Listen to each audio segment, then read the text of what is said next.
Pernah tak awak rasa macam ni? Awak dah belajar berbulan-bulan untuk pertandingan besar. Tapi sehari sebelum awak tiba-tiba rasa nak tangguh dan tengok TV. Kenapa kita buat macam tu bila dah hampir sangat dengan kejayaan? Ini dipanggil sabotaj diri.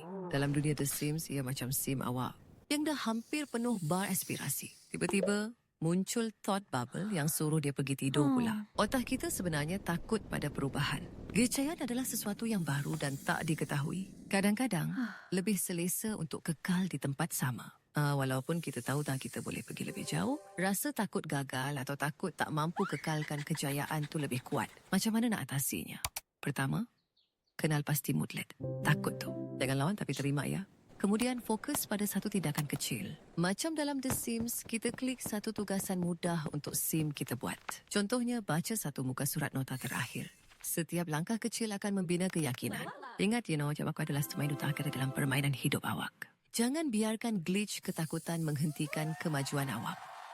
Awak yang berkuasa untuk klik play dan capai matlamat itu.